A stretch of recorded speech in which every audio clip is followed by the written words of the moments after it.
একেবারে শেষ দিনে অমৃত স্নান ১৪৪ বছর পর অনুষ্ঠিত এই মেলা শেষের পথে। আগামী কুম্ভ মেলার জন্য কত বছর অপেক্ষা করতে হবে? কবে আসবে সেই বিরল যোগ? কেন শিবরাত্রিতেই শেষ হলো কুম্ভ মেলা? মহাকুম্ভ ১৩ই জানুয়ারি পৌষ পূর্ণিমার মাধ্যমে শুরু হয়েছিল, কিন্তু এখন এই মহাযজ্ঞ শেষের দিকে এগিয়ে চলেছে। প্রয়াগরাজে মহাকুম্ভের শেষ পুণ্য স্নান ২৬শে ফেব্রুয়ারি। এদিনই আবার পড়েছে মহাশিবরাত্রি। একই দিনে ত্রিবেণী সঙ্গমে স্নানের শেষ শুভ সময় গঠিত হচ্ছে। গৃহীত স্নান হবে রাজকীয় স্নান। মাঘ পূর্ণিমায় শুরু হওয়া কুম্ভ মেলায় ৬০ কোটিরও বেশি ভক্ত পবিত্র স্নান করেছেন, ধর্মীয় পুণ্য লাভ করেছেন। ধর্মীয় বিশ্বাস অনুসারে মহাকুম্ভে স্নান করলে সমস্ত পাপ বিনষ্ট হয়, ব্যক্তি মোক্ষ লাভ করে।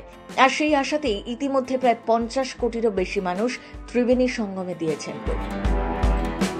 মনে করি দিন ফাল্গুন মাসে কৃষ্ণপক্ষে চতুর্দশী তিথিতে মহাশিবরাত্রি। চতুর্দশী তিথির শুরু ২৬শে ফেব্রুয়ারি সকাল ১১টা ৮ মিনিটে। চতুর্দশী তিথি শেষ ২৭শে ফেব্রুয়ারি সকাল ৮টা ৫৪। এমন পরিস্থিতিতে ২৬শে ফেব্রুয়ারি বুধবার মহাশিবরাত্রি উৎসব। এই দিনেই কুম্ভ স্নানের মাধ্যমে মেলার সমাপ্তি। জ্যোতিষশাস্ত্র অনুসারে এই দিনে অমৃত স্নানের মতো দুর্দান্ত কাকতালীয় ঘটনা ঘটছে। এই বিশেষ দিনে স্নান করলে সমস্ত ঝামেলা দূর হবে আপনার জীবন থেকে। ভগবান শিবের আশীর্বাদ পাবেন। মহাশিবরাত্রিতে শিবযোগ, সিদ্ধযোগ, বুধাদিত্য যোগ, ত্রিগ্রহীর মতন মহাযোগ তৈরি হচ্ছে। মীন রাশিতে বুধ, শনি এবং সূর্যের সংযোগ তৈরি হচ্ছে।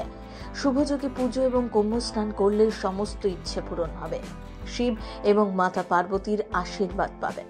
এই যোগগুলোতে যে কোনো কাজ বহুগুণ বেশি ফল দেয়। প্রতি ১২ বছর অন্তর কুম্ভ মেলার আয়োজন করা হয়, যেখানে লক্ষ লক্ষ ভক্ত পবিত্র স্থানগুলিতে যান, কুম্ভ স্নান করেন। বিশ্বাস অনুসারে একজন ব্যক্তির সমস্ত পাপ ধুয়ে যায়, মোক্ষ লাভ করে। যদি কুণ্ডলিতে পিতৃদোষ থাকে তাহলে কেবল কুম্ভে স্নান করলেই সকল ধরনের দোষ দূর হয়। এখন আপনাদের মনে এই প্রশ্ন জাগতেই পারে, পরবর্তী কুম্ভ মেলা কবে হবে? পৃথিবীর ইতিহাসে অন্যতম বড় এই মেলা। ১৪৪ বছর পর মহাকুম্ভ। শেষবার ১৮৮১ সালে মহাকুম্ভ মেলা হয়েছিল। পরবর্তী কুম্ভ মেলা ২০২৭ সালে মহারাষ্ট্রের নাসিকে। ১৭ই আগস্ট মঙ্গলবার শ্রাবণ মাসের শেষ দিন অর্থাৎ শ্রাবণ পূর্ণিমা থেকে শুরু হবে মেলা, চলবে ১ মাস। পরবর্তী কুম্ভ মেলা ২০২৮ সালে মধ্যপ্রদেশের উজ্জয়িনীতে অনুষ্ঠিত হবে। এরপর ২০৩৩ সালে হরিদ্বারে কুম্ভ মেলা। মেলা ১৪ই এপ্রিল থেকে শুরু হবে, চলবে ১৫ই মে পর্যন্ত। প্রথম বাংলা ব্যুরো।